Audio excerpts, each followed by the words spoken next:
Hello, my name is Sharon Gabriela Marande. Now, I want to explain about simple past tense, simple present tense, and future tense.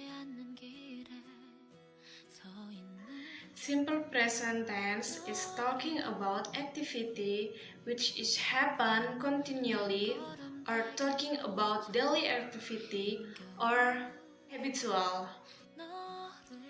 If we want to make sentence by using verb, we want to the verb one. For subject see, he, it, we, was, at, as, are, us for the verb. The rules of positive sentence: subject plus verb one, as or as plus object. Sample: I go to school every day. They go to school every day. She goes to school every day. The rules of negative sentence: subject plus done or does plus verb one plus object. For making the negative and interrogative, we use do for subject I, you, we, they, and does for subject she, he, it. The rules of interrogative sentence: do or does plus subject plus verb one plus object. Example: do I go to school every day? Do they go school every day? Does she go to school every day? Simple present tense consists of three kinds of to be. They are using am, is, are. Nah, selanjutnya saya akan menjelaskan tentang simple past tense.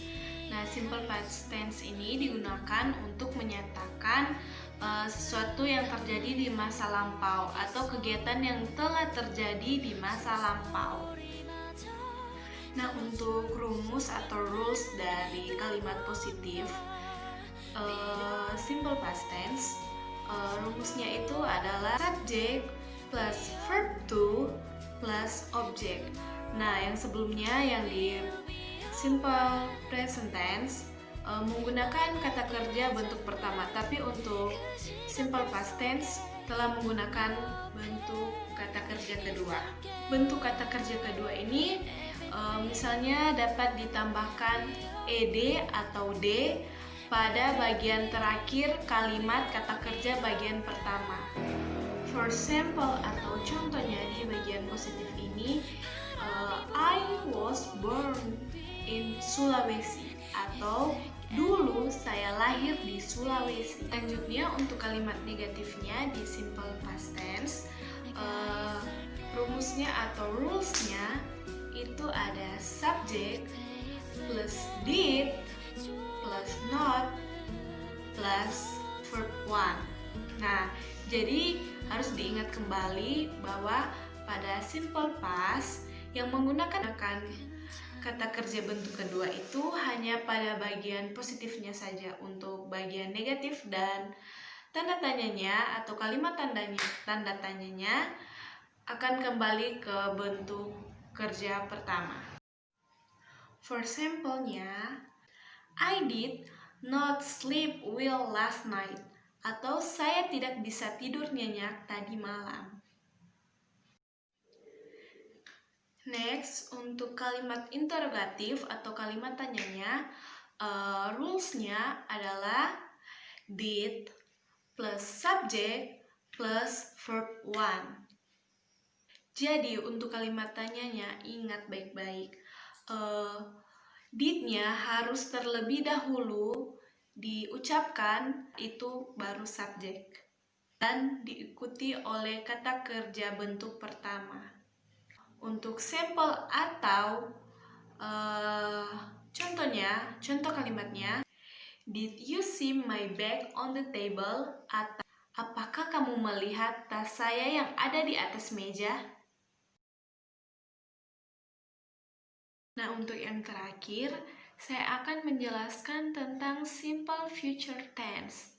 Nah, simple future tense ini merupakan kalimat yang digunakan untuk menyatakan sesuatu yang belum terjadi atau sesuatu yang akan terjadi di masa depan atau sesuatu yang akan berakhir di masa depan.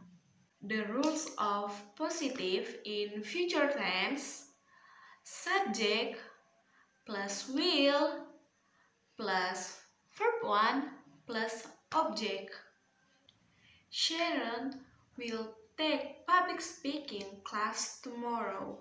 Selanjutnya yaitu kalimat negatif pada future tense. Untuk menggunakan atau untuk membuat suatu kalimat negatif, rumus yang akan digunakan yaitu subject plus will plus not plus verb 1 plus object.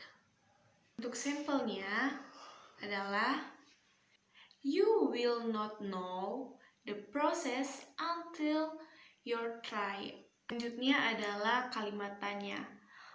Untuk membuat kalimat pada bagian kalimat tanya di future tense, kita harus menggunakan rumus will plus subject plus verb 1 plus object. Sampelnya, will you keep your promise? Atau apakah kamu akan menepati janjimu? Nah, itu adalah pembahasan dari simple past tense, simple present tense, dan future tense. Saya harap apa yang saya jelaskan bisa dapat dimengerti, dan apabila Anda selalu belajar dan tekun belajar, saya harap Anda dapat memahami ini semua. Thanks for watching. Bye-bye.